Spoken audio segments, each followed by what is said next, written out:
Pada awal film, diperlihatkan seorang kakek dan cucunya sedang makan di pinggir jalan. Mereka kemudian terlihat oleh sepasang suami istri kaya.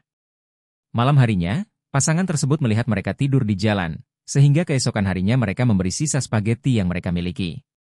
Pasangan kaya tersebut terkesan dengan kebaikan si cucu, dan ketika sang kakek berkata bahwa dia telah membesarkan anak itu dengan baik, mereka memutuskan untuk mengadopsi si cucu. Setelah kepergian kakek, sang pria memberi si kakek uang sebagai bantuan. Namun, si cucu menangis dan berlari mengejar kakeknya. Malam harinya, si cucu keluar dan mencuri beberapa barang dari rumah mereka. Kemudian, kakek dan cucu itu melarikan diri keluar rumah.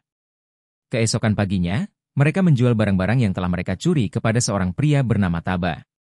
Setelah itu, mereka membeli pakaian di toko loak dan berjalan keluar dengan gaya, bahkan terlihat menaiki wahana dan menyanyikan lagu The Truth The Years di sebuah bar karaoke. Malam harinya, mereka menginap di hotel. Keesokan paginya, mereka mencari target baru untuk dicuri dari orang-orang kaya. Ketika kakek melihat sebuah rumah mewah, malamnya mereka menunggu di depan rumah tersebut. Sandra, sang pemilik rumah, merasa kasihan melihat mereka yang terlihat seperti orang miskin. Keesokan harinya, Sandra menawarkan kakek Mario untuk mengajari cucunya, dan kemudian mereka diizinkan tinggal di rumah tersebut. Namun, malamnya, kakek dan cucu itu kembali mencuri barang-barang di rumah Sandra. Saat mereka hendak kabur, Sandra dan kakek bertatapan dari jendela, tetapi si cucu mengajak kakeknya untuk kabur. Setelah itu, mereka kembali menyanyikan lagu favorit mereka, A Truth The Years. Keesokan harinya, kakek Mario melihat sepasang pria kaya yang tampaknya tertarik pada cucunya. Ketika kakek kembali, dia melihat si cucu sedang memandang anak-anak yang sedang belajar di sekolah. Sementara si cucu berenang, pasangan kaya tersebut berbicara dengan kakek Mario dan menyatakan keinginan mereka untuk mengadopsi si cucu. Mereka berjanji akan mencintai anak itu seperti anak mereka sendiri. Mereka memberi kakek Mario sejumlah uang besar, dan kakek berpura-pura menangis. Malamnya, si cucu membawa barang-barang mereka, tetapi mereka tertangkap, sehingga kakek dan cucu melarikan diri. Namun, di jalan, si cucu tertabrak mobil. Untungnya, dia tidak terluka parah. Pasangan kaya tersebut menyalahkan kakek Mario karena menggunakan cucunya untuk kejahatan, tetapi mereka tidak mengambil kembali uang dan barang-barang yang telah dicuri. Si cucu kemudian melarikan diri dari rumah sakit, kembali kepada kakeknya. Mereka memutuskan untuk berlibur ke pantai, di mana mereka terlihat bahagia berenang dan berfoto-foto saat matahari terbenam. Sebuah kilas balik menunjukkan masa lalu kakek Mario yang ditinggalkan oleh semua orang karena dia merasa tak berguna. Ketika dia hampir bunuh diri, dia mendengar tangisan bayi dan menemukan si cucu di tempat sampah. Sejak saat itu, dia merawat cucunya dan membawanya kemanapun dia pergi.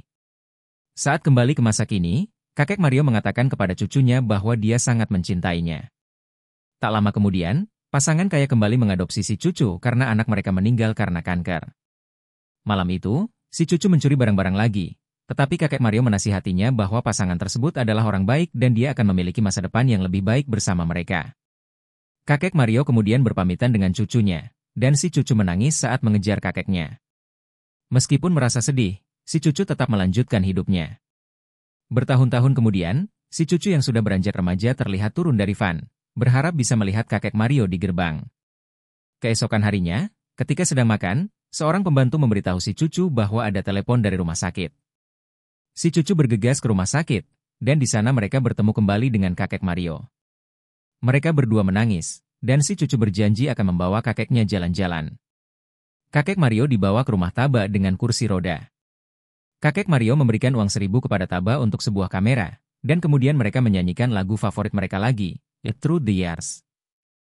Namun, saat menyanyi, si cucu menangis karena kakek Mario tiba-tiba pingsan dan meninggal dunia. Si cucu dengan sedih berkata, jangan bercanda, Lolo. Bukankah kita berjanji untuk selalu bersama?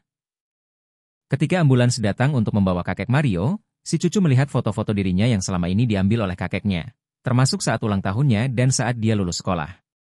Disinilah film berakhir. Jangan lupa untuk subscribe, Lons, agar tidak ketinggalan film-film menarik lainnya. Terima kasih banyak atas dukungan dan tontonanmu. Semoga selalu sehat.